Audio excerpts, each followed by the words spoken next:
Alright, Victorum Gaming fans and Victory at Sea fans, we're back. We're covering more on the aircraft and aircraft carriers for the game. So today we're going to take a look at basically the different phases or sub-phases of the actual turn that aircraft occupy. So they do have their own movement phase, and we'll kind of read through it, and then we'll kind of provide some commentary for you guys as well here. So the aircraft movement phase. So aircraft move slightly differently to ships. So once all ships have been moved for both fleets, the player who won the initiative phase must then choose whether to move their aircraft first or force their opponent to do so. So it's another key choice that you're going to have to make there. So we already saw winning initiative, the player who lost initiative actually has to move first, and the player who won initiative will get to shoot first. But here it matters again, because now you actually have a choice. Do you let the opponent activate all of their planes and potentially cause a whole bunch of damage? Or do you activate yours first and try to knock out some of their things and lock some of them up in dogfighting and so on and so forth? So it's definitely an interesting choice to be made there. So once this decision has been made, then all aircraft in a fleet are moved at the same time. Then the opposing fleet does the same. So here you're not alternating back and forth between players and their individual flights. So again, it's going to be all aircraft on one side will move, and then all aircraft on the other side will move. So keep that in mind. It's going to be a little bit different than the rest of the turn structure there. A flight can move in any direction, taking as many turns as it wishes. I mean, they're aircraft, so it wouldn't make sense to have to use a turning template for them. However, a flight of aircraft may never perform in order. At least yet, unless we get special aircraft orders down the road, but for now, no. All measurements are made to and from the lead plane on the flight model, and again, it's basically like a wing of 4 planes, so it's that lead one, exactly as if it were the bridge of a ship model. This reflects the freedom of movement of aircraft in battles involving huge warships, and keeps things quick and easy in battles featuring many flights of aircraft, which is true and good, because again, one side getting to just move all their aircraft at once just simplifies things so much. Here's like where alternating activations, I feel, really could slow things down. So if you played earlier games from other companies, like let's say Dystopian Wars, which also had planes in it and everything was alternating activations, you could spam plane tokens and flights and really just bog the turn down. So this definitely speeds things up. Okay, then the gunnery phase. So you get to actually try and shoot down aircraft. So most ships have some form of defense against aircraft in the form of an AA battery.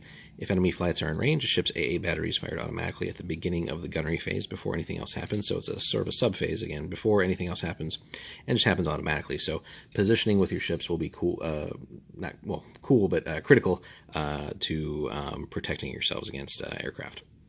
Let's see here. Yeah, the ship's crew are expecting battle, and aircraft will rarely have an easy time attacking a ship. Remember that an AA battery with the local traits may also attack during movement. So there's basically, with some ships and some special rules, there's potential to maybe try and punish aircraft twice a turn, basically, and knock more of them out of the sky.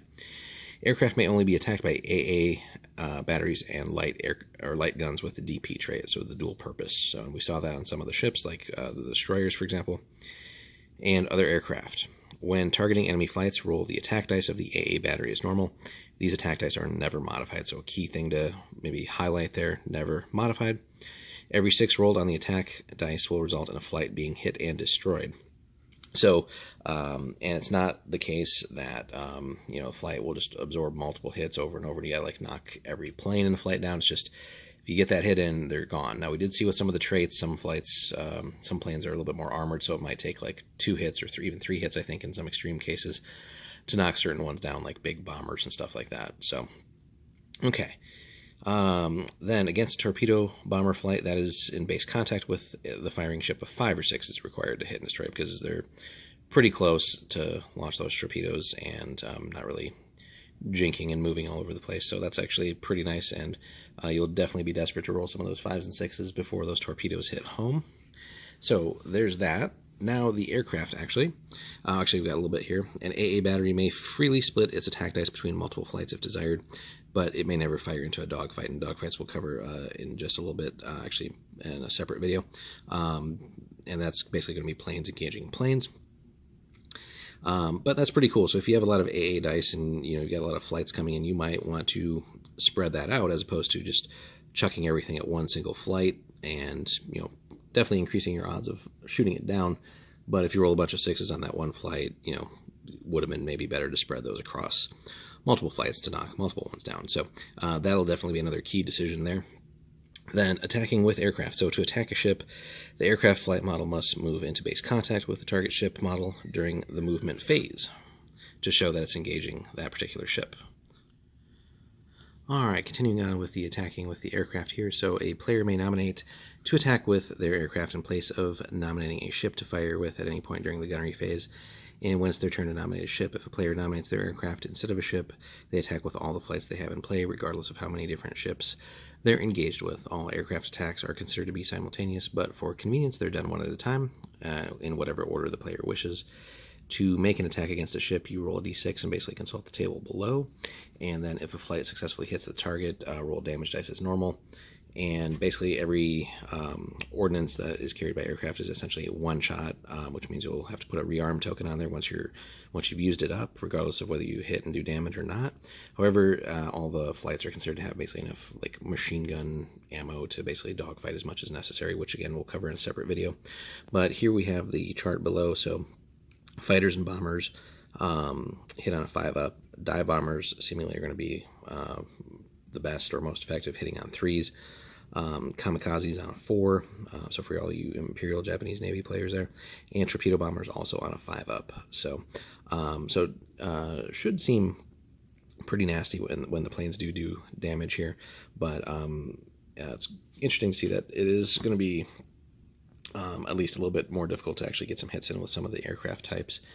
So planes certainly shouldn't be overpowered, which is at least hopefully a good sign, at least so far.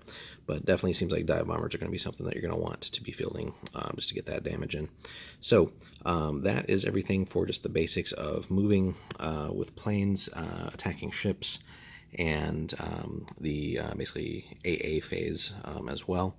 And a key thing to mention or point out there is, right, so when you nominate your planes to actually do an attack, it's all of your flights. So that can lead to some potentially swingy situations where you're going to cause a whole lot of damage at once that the opponent's just going to have to deal with, because again, you use all of your flights on the table in whatever order you choose, but they're all activating basically. So if you have a lot of planes, you're going to get to do a lot of things all at once. The opponent's basically just going to have to take it, although they of course get their defensive fire at the start of the phase.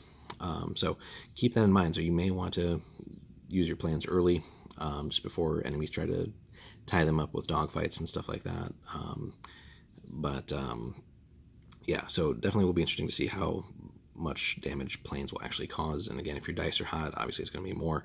But on the other hand, again, putting your ships in certain formations and just making sure that if planes are coming in, you're going to have like multiple AA that can potentially activate against them. So overall, pretty good stuff. Definitely excited to get some actual planes and try this. But unfortunately, of course, the game got delayed again until August, but we'll be content with the demo for now. So hope you guys enjoyed the video. Give us a like if you could, and subscribe if you haven't already, and then stay tuned for more.